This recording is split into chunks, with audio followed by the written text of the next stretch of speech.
संज्ञा, आपको पता होना चाहिए कि संज्ञा क्या होती है, जिसे लोग इंग्लिश में नाउन भी कहते हैं। क्या होता है? नाउन। ठीक है, अब संज्ञा होती क्या है, आपको कैसे पहचानना है कि कौन सी संज्ञा है, क्या है, अब हम पूरी क्लास जो है वो इसी बारे में डिस्कस करने वाले हैं। तो वीडियो को इन तक जरूर देखिए क्योंकि वीडियो बहुत इंटरेस्टिंग होने वाला है। सबसे पहले संज्ञा की परिभाषा लिखते हैं। परिभाषा क्या होती है? किसी व्यक्ति, मान लीजिए आप जहां पर भी हैं वहां के चारों तरफ या फिर आपके समुदाय में चारों तरफ कहीं पर भी हैं आप, वहां के व्यक्ति, वो सब क्या है? संज्ञा है। वस्तु, वस्तु हो सकती है, स्थान हो सकता है या भाव हो सकता है, ये सब क्या होता है? संज्ञा होती है। जैसे हम कह सकते हैं आप किसी कमरे में पढ़ रहे हैं, क्या कर रहे हैं? आप किसी कमरे में पढ़ रहे हैं और वहां पर लगी एक घड़ी, वो भी क्या होती है? संज्ञा होती है। पड़ी वहां पर मेज, वो भी क्या होती है? संज्ञा। हाथ में कलम, वो भी संज्ञा। हमारे पास किताब है, वो भी क्या है? एक संज्ञा है। लेकिन कौन सी संज्ञा क्या है, ये आपको जानना इस वीडियो में देखने को मिलेगा।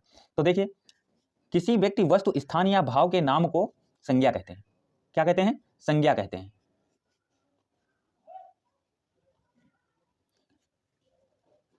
ठीक है, संज्ञा कहते हैं। अब अगर व्यक्ति की बात करूं, मान लीजिए अगर हम व्यक्ति की बात करूं तो देख लीजिए, व्यक्ति में कौन हो सकता है? आपका दोस्त राम हो सकता है, उसका पिता राकेश हो सकता है, या फिर हम व्यक्ति में कह सकते हैं, कोई भी नाम ले सकते हैं आप, राधा हो सकती है, या फिर हमारे पापा, सिंपल भाषा में कहते हैं हमारे भाई। ठीक है, ये सभी क्या है? व्यक्ति। तो व्यक्ति क्या है? ये सब क्या है? संज्ञा में आते हैं, ये सभी संज्ञा में आते हैं। अब वस्तु की बात करते हैं। अगर हम किसी वस्तु की बात करें तो मेज है जिसपे हम रख के पढ़ाई करते हैं, कलम है, कुर्सी है, किताब है, भैया बाहर निकल कर देखो, ठीक है, हर व्यक्ति को पता होगा, आदि। इस प्रकार की चीजें क्या होती हैं? वस्तु होती हैं। अब इसके बाद स्थान, स्थान की बात करते हैं। तो स्थान जहां हम रहते हैं, महाराजनगर, मान लीजिए जिला है सीतापुर, स्थान है ना एक, कोलकाता, लखनऊ आदि। ठीक है, अब भाव क्या हुआ? भाव, अगर हम भाव की बात करें तो ये भाव वाला वो वाला भाव नहीं है, भाव खाने वाला वो नहीं, भाव सुख। भैया आपका यूपीपी का पेपर है, ठीक है, अब आप उसमें पास हो गए तो क्या हुआ? कौन सा भाव प्रतंग हुआ भाई? आपकी फीलिंग कैसी है? सुख प्राप्त हुआ। क्या प्राप्त हुआ? सुख। ठीक है, बाई चांस आप फेल हो गए, भाई आपने सही से पढ़ाई नहीं की और आप फेल हो गए तो क्या हुआ? दुख हुआ। ठीक है, अब ऐसे ही किसी से लगाव हो जाए, प्रेम हो जाए, ये एक भाव होता है। किसी से गुस्सा हो जाओ, ज्यादा से ज्यादा घृणा करने लगो, एक घृणा होती है, ईर्ष्या होती है, ये सभी क्या है? भाव है। जो हम कह दें कि किसी चीज को अगर हम प्लेट में ना परोस सकें तो वो क्या होता है? भाव होता है, आदि। ठीक है, संज्ञा की परिभाषा समझ में आई। अब संज्ञा के भेद, संज्ञा के भेद, types of noun, type of noun. ठीक है, संज्ञा के कितने भेद होते हैं? तो वास्तविक संज्ञा के भेद कितने होते हैं? दो। अब दो भेद होते हैं, वो कौन कौन से होते हैं? ध्यान दीजिए, दो भेद कौन कौन से होते हैं? एक यथार्थवाचक, यथार्थवाचक संज्ञा, और दूसरी होती है भाववाचक संज्ञा।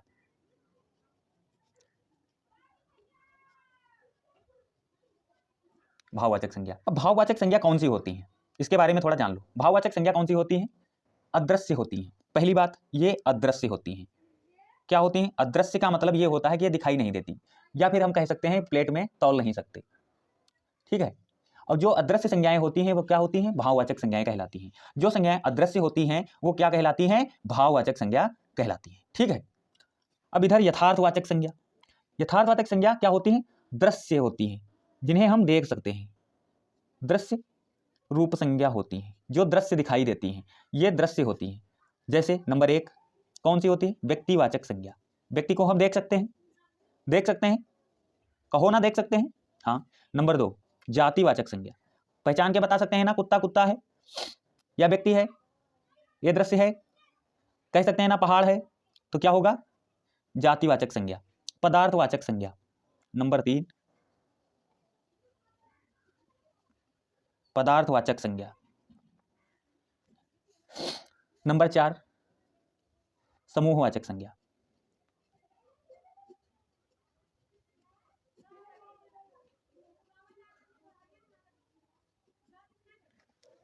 आई बात समझ? प्राचीन हिंदी के अनुसार संज्ञा के भेद कितने होते हैं? प्राचीन हिंदी के अनुसार संज्ञा के भेद तो कितने भेद होते हैं? 5। ठीक है। और अगर आधुनिक संज्ञा की बात करें, आधुनिक हिंदी तो कितने भेद होते हैं? 3। ठीक, 3 भेद होते हैं। इसमें 5 होते हैं और इसमें 3 भेद होते हैं। अब इनमें 2 कहाँ गए? 5 इसमें थे, पहले 5 थे, बाद में 2 कम हुए, तो ये कहाँ गए? चलो इसके बारे में डिस्कस करते हैं। अब ये 5 भेद कौन कौन से होते हैं? तो देखिए, नंबर 1 व्यक्तिवाचक संज्ञा। व्यक्तिवाचक संज्ञा। नंबर 2 जातिवाचक संज्ञा। भाववाचक संज्ञा। द्रव्यवाचक संज्ञा। 1 2 3 4 हुए, 3 और 4। 5वीं कौन सी है? समूहवाचक संज्ञा। समूहवाचक संज्ञा। ठीक है, 5 है। अब इसमें 3, अब 3 देख लीजिए कौन कौन से हैं। नंबर 1 व्यक्तिवाचक संज्ञा। व्यक्तिवाचक संज्ञा, जातिवाचक संज्ञा, भाववाचक संज्ञा। ठीक है, इधर के 2, अब ये 2 हुई, ये तीसरी हुई, चौथी 5वीं 2 कहाँ गई? ठीक है, अब 2 कौन कौन सी गायब हुई? एक तो समूहवाचक और दूसरी द्रव्यवाचक। तो अब देख लीजिए, ये जो जातिवाचक संज्ञा है, इसमें 2 बंटवारे हुए, एक तो द्रव्यवाचक संज्ञा, बट गई ये द्रव्यवाचक संज्ञा, और दूसरी समूहवाचक संज्ञा। ठीक है, अगर कहीं पूछा जाता है कि आधुनिक हिंदी के अनुसार संज्ञा के कितने भेद होते हैं?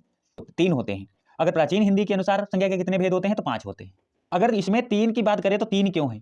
क्योंकि द्रव्यवाचक और समूहवाचक को जातिवाचक संज्ञा का भेद माना जाता है। क्या है? द्रव्यवाचक संज्ञा को और समूहवाचक संज्ञा को जातिवाचक संज्ञा का भेद माना जाता है। अगर कोई हमसे पूछता है, मान लीजिए कि मूल हिंदी में संज्ञा के भेद तो कितने होते हैं? हम कहेंगे 2। ठीक है, अगर कहें प्राचीन तो कहेंगे 5, अगर कहें आधुनिक तो कहेंगे 3। लेकिन भैया, लेकिन अगर पूछता है कि कुल संज्ञा के भेद कितने होते हैं, कुल संज्ञा के भेद कितने होते हैं, तो क्या कहोगे? ये नहीं कहना है, ये नहीं कहना है, हमें कहना है 5 होते हैं। कितने होते हैं? 5 होते हैं। आई बात समझ में? बढ़े आगे। पहली संज्ञा कौन सी है हमारी? व्यक्तिवाचक संज्ञा। संज्ञा के बारे में बात करते हैं तो व्यक्तिवाचक संज्ञा।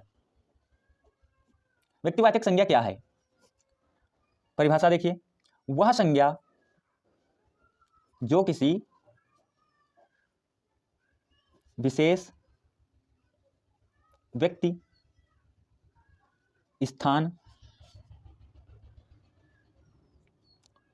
वस्तु का नाम बताए।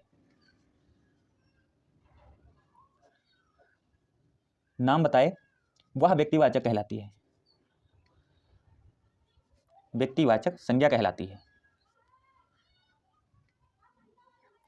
उदाहरण, अब इसकी पहचान कैसे करोगे कि ये व्यक्तिवाचक संज्ञा है या जातिवाचक है या भाववाचक है? कैसे पहचान करोगे? तो पहली पहचान इसकी क्या होती है? नंबर 1, पहले तो ये दृश्य होती है, ये दिखेगी। भैया लिख लो, ये इंपॉर्टेंट चीजें हैं, इंपॉर्टेंट फैक्ट हैं, इसे आपको नोट कर लीजिए। क्या होंगी? पहले तो ये दृश्य होंगी, दिखाई देंगी आपको, दृश्य होंगी। दुनिया में अकेली होती हैं। क्या होता है कि दुनिया में ये अकेली भी होंगी, दुनिया में अकेली होंगी,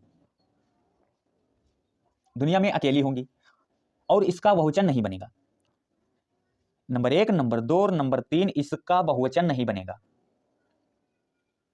नहीं बनेगा, नहीं होगा। ठीक है, नहीं बनेगा, नहीं होगा, आपको ये नोट करना है, नोट कर लीजिए। ठीक है, अब इसके उदाहरण के बारे में हम जान लेते हैं। उदाहरण जैसे भारत, भारत का बहुवचन अगर हम बना सकते हैं? नहीं। दृश्य है भारत? हाँ दृश्य है। क्या दृश्य है? तो हाँ दृश्य है, बहुवचन नहीं बनेगा, और दुनिया में अकेला है। अकेला भारत है, हाँ ठीक है। गंगा नदी, गंगा नदी 4-6 है, नहीं है। गंगाएं कह सकते हैं, इसका बहुवचन बना सकते हैं, नहीं बना सकते। चंद्रमा, कमेंट करो भैया कोई अगर जो आपको आ रहा हो व्यक्तिवाचक संज्ञा में इस प्रकार का दृश्य हो, दुनिया में अकेला हो और बहुवचन भी ना बने, ठीक है। आगे देखिए क्या हुआ, उत्तर जो आपकी दिशा है, उत्तर, दक्षिण है, रमेश, नवीन, रमेश, रमेश भैया। अब किसी की बात करें, ये नाम है, नाम तो हो सकते हैं, किसी का हो सकता है, लेकिन व्यक्तिवाचक की बात करें जो दृश्य है, मान लीजिए मैं आपको पढ़ा रहा हूं पुनीत, तो मैं मेरी बात करो तो क्या कोई दूसरा होगा? होगा कोई दूसरा? नहीं होगा। तो हम कह सकते हैं ना कि ये क्या है, बहुवचन नहीं होगा, दुनिया में अकेला है, मैं अकेला हूं भैया, दुनिया में कोई नहीं है, ठीक है। नाम के तो होंगे, नाम होगा, सब कुछ होगा, लेकिन मैं नहीं हूंगा भाई। और दृश्य हूं तो दृश्य मैं नहीं हो सकता ना, दूसरा मैं सिंगल हो सकता हूं, ठीक है। आगे लाल किला, लाल किला दूसरा है, नहीं है। बुर्ज खलीफा, बुर्ज खलीफा दूसरा है, नहीं है। जनवरी, कोई भी महीना ले लीजिए, केदारनाथ, ये दूसरा है, नहीं है। तो भैया इसी प्रकार से जो आपको दृश्य भी हो, ठीक है, और दुनिया में अकेला हो, इसका बहुवचन भी ना बनता हो, वो क्या होता है, हम कह सकते हैं कि जातिवाचक संज्ञा होता है। मान लीजिए आपसे कोई कहता है उत्तर, अब उत्तर जो दिशा है, क्या दूसरी है, तीसरी है, चौथी है, एक से ज्यादा है, नहीं है। चंद्रमा एक से ज्यादा है, नहीं है। दिखाई देता है, दिखाई देता है। अकेला है दुनिया में, हाँ अकेला है, इसका बहुवचन हो सकता है, नहीं हो सकता। रमेश, देखिए मान लीजिए आप हो, आप पढ़ रहे हो, आपका नाम पंकज है, क्या है, आपका नाम पंकज है। आप हो, आपका नाम पंकज है, आपके घर वाले, आपके पिताजी हैं, आपको पंकज आपका बेटा समझते हैं। दूसरे पंकज को अपना बेटा समझ सकते हैं? नहीं समझ सकते, आप अकेले बेटे उनके। उसी प्रकार से दृश्य भी होगा, दुनिया में अकेला होगा। मान लीजिए आपके भाई कई हैं, लेकिन आपका नाम पंकज है, तो स्वयं आप हो, दूसरा नहीं हो सकता, ठीक है। अब एक तो हो गई है व्यक्तिवाचक, अब दूसरे की बात नंबर 2, जातिवाचक संज्ञा।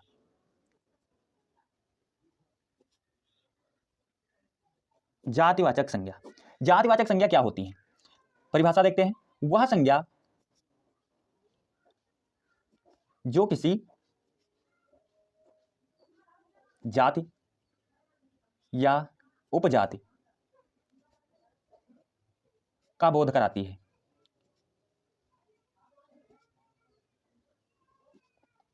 जातिवाचक संज्ञा कहलाती है।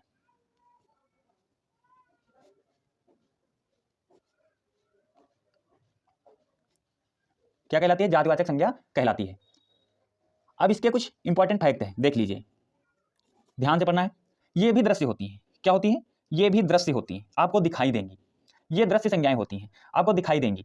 इनके जैसे और होते हैं, मान लीजिए इनके जैसे और होते हैं, क्या होता है? इनके जैसे और भी होते हैं, इनके जैसे और भी होते हैं। नंबर 1, नंबर 2 और नंबर 3, इनका बहुवचन बनाया जा सकता है, बहुवचन बनाया जा सकता है, इनका बहुवचन जो है वो बनाया जा सकता है। अब उदाहरण में देख लीजिए, उदाहरण की बात करें तो लड़के, लड़के एक होते हैं, लड़के कई हो सकते हैं, कोई भी लड़का हो सकता है। नदी कई हो सकती हैं, पहाड़ कई हो सकते हैं, शहर कोई भी हो सकता है, बाजार कहीं का भी हो सकता है, पेड़ कोई भी हो सकता है, पक्षी कोई भी हो सकता है, मेज कोई भी हो सकती है, कुत्ता कोई भी हो सकता है, सेब, लेखक, वकील, अध्यापक, जानवर, शेर, गाय, भैंस,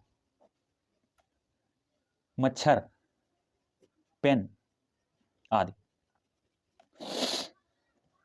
हम कह सकते हैं कि लड़के और भी हो सकते हैं, आप लड़के हो, कोई दूसरे भी हो सकते हैं। यहाँ पर नाम नहीं दिया गया, नदी है, कोई नाम नहीं दिया गया, पहाड़ कोई भी हो सकता है, शहर कोई भी हो सकता है, लखनऊ हो सकता है, सीतापुर हो सकता है, और कोलकाता हो सकता है, मुंबई हो सकता है, शहर कोई भी हो, शहर हो सकता है, बाजार कहीं का भी हो सकता है, पेड़ किसी का हो सकता है, पंछी कोई भी हो सकता है, मेज कई मेज हो सकते हैं, इसका बहुवचन भी बन सकता है, या दृश्य भी होती है, ठीक है। इनके जैसे और होते हैं, मेज एक जैसा और होते हैं, नहीं होते हैं। आप कहीं बाहर चले जाओ, आपको कुत्ता, मान लीजिए आप अपने घर में हो, आप अपने घर में हो, आपको कुत्ते देखने को मिलते हैं, हाँ मिलते हैं। आपको यहाँ नया तरीके का कुत्ता, अगर आप कहीं अमेरिका चले गए, अमेरिका गए और अमेरिका में भाई कुत्ता बदला होगा, तो वो कुत्ता ही तो होगा, कुछ दूसरा तो होगा नहीं। क्या कुत्ते को हम शेर कह देंगे? कुत्ते को शेर थोड़ी कह सकते, ना तो हम कुत्ते को आदमी बता देंगे, ना तो आदमी। भाई पहचान वाली चीजें होती हैं, जो दृश्य चीजें हैं उन्हें तो हम बता सकते हैं कि अगर हम मान लीजिए जापान चले गए, वहां पर कुत्ता हमें दिखा तो कुत्ते को कुत्ता ही तो समझेंगे, ऐसा तो है नहीं कि आदमी हम समझ लेंगे। आई बात समझ में? जातिवाचक संज्ञा पता चला। अगर कोई लड़का खड़ा है, तो मान लीजिए अगर जो उसके बाल बड़े बड़े हैं तो हो सकता है कि उसमें पहचान ना हो, वो भी बाल से। बाकी लड़के को तो आप पहचान लोगे कि ये लड़का है। नदी, किसी पहाड़ पर आपको आंखें मूंदकर बिठा दिया जाए और फिर पूछा जाए ये क्या है, तो आप ये नहीं कहोगे कि माउंट एवरेस्ट है या फिर कोई पहाड़ी है, ये कहोगे ये पहाड़ है। कौन सा पहाड़ है नहीं पता। आपको कहीं शहर में छोड़ दिया जाए तो आप नाम नहीं जानते होंगे, तो क्या कहेंगे कि हम शहर में हैं। कौन से शहर में नहीं पता, लेकिन हाँ शहर एक जैसे बहुत होते हैं।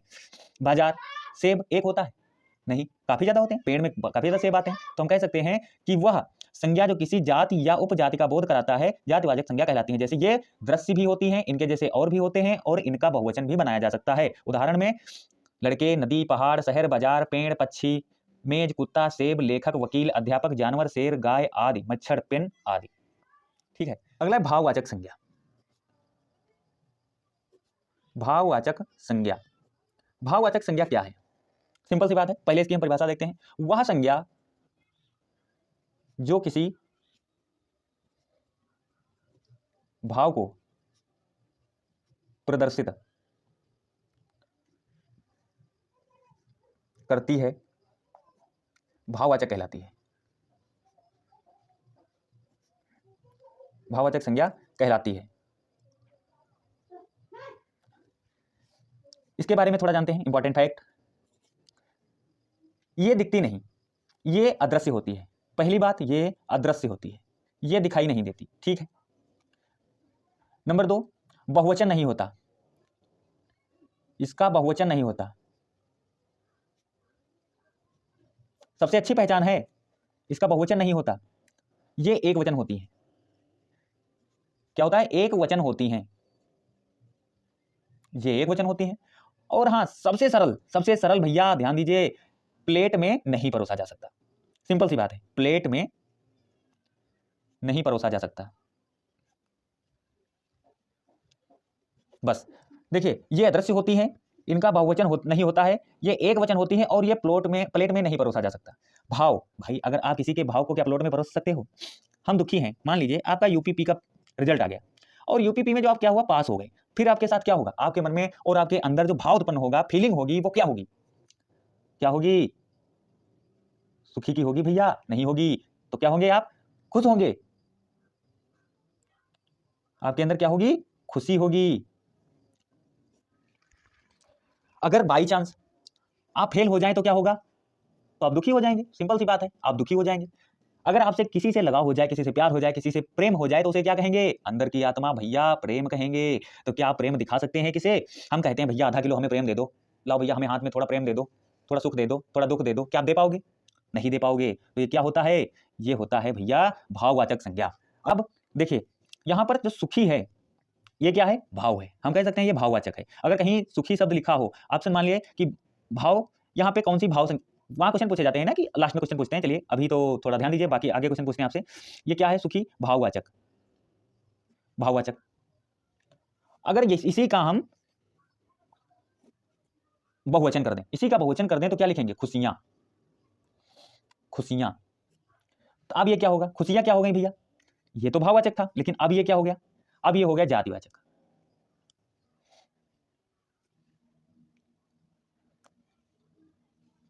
चढ़ाई क्या है?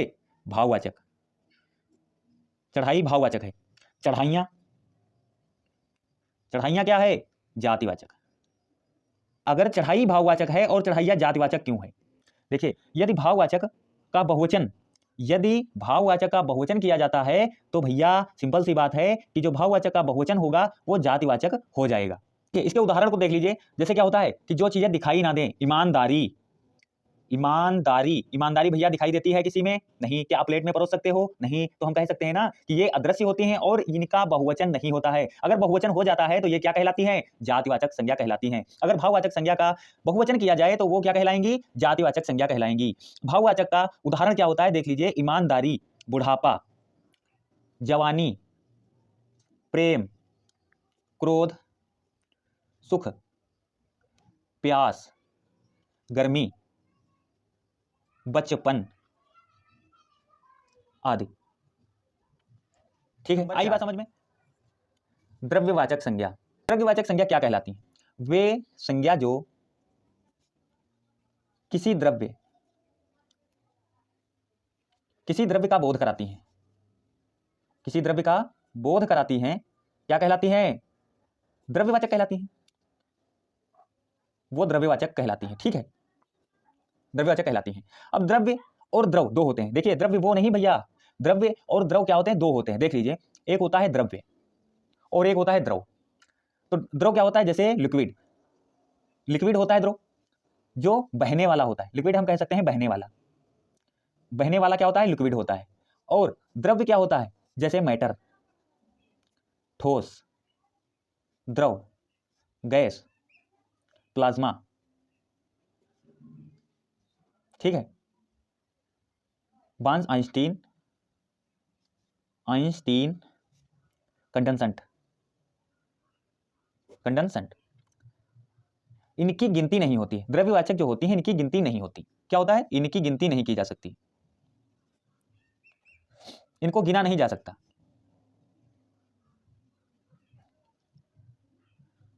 ठीक है, इनके उदाहरण कौन कौन से होते हैं? देखिए, जैसे उदाहरण में देख लीजिए, सोना है, चांदी है, तांबा है, चीनी, दूध, दही, चाय, तेल, पानी, पेट्रोल, डीजल आदि क्या कहलाती है? द्रव्यवाचक संज्ञा कहलाती है।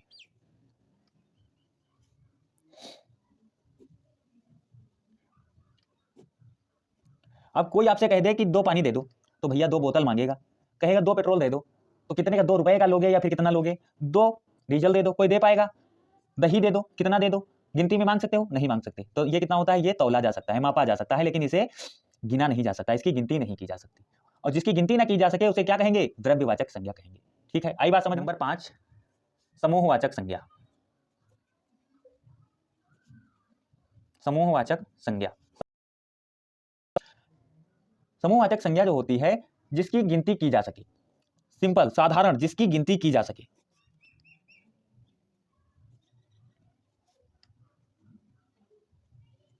जिसकी गिनती की जा सके वो क्या कहलाती है?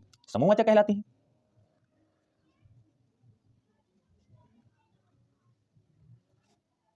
ठीक है, और कैसे? देखिए, उदाहरण देख लीजिए। नंबर 1, सेना। पता है ना, इसमें 100 आदमी है, 200 आदमी है, इनकी गिनती की जा सकती है? की जा सकती है। कक्षा, सभा, परिवार, भीड़, संगठन। और भैया उदाहरण बताओ, और बताओ उदाहरण। पुलिस, और बताओ। गुच्छा, हाँ सही। पुंज, सही। हाँ, टीम हो सकता है, झुंड भी हो सकता है, काफिला भी हो सकता है। बस बहुत है। हाँ, समूह तो होता ही है, किसी चीज का समूह मान लीजिए, आदि। क्या होता है? ये सभी समूहवाचक संज्ञाएं होती हैं। मान लीजिए टोली, आपकी टोली है, आप पूछेगा कितने लोग हैं, तो 10 लोग हैं, हमारी टोली में 10 लोग हैं, या फिर 20 लोग हैं। हम कह सकते हैं जो गुच्छा है, गुच्छा में कितने अंगूर हैं, या फिर गुच्छा में कितने केले हैं? 12 हैं, 10 अंगूर हैं, 20 अंगूर हैं। तो जिसकी गिनती की जा सके उसे क्या कहेंगे? समूहवाचक संज्ञा कहते हैं। ठीक है, आई बात समझ में? तो गाइस, ये मेरा पहला वीडियो था। अब इसके बाद हम बात करेंगे सर्वनाम की। सर्वनाम। तो अगर ये वीडियो अच्छी लगी हो तो आपको चैनल को सब्सक्राइब कीजिए, वीडियो को लाइक कीजिए और कमेंट कीजिए, बताइए वीडियो कैसी लगी। हम मिलेंगे किसी नेक्स्ट वीडियो में, तब तक के लिए जय हिंद, जय भारत।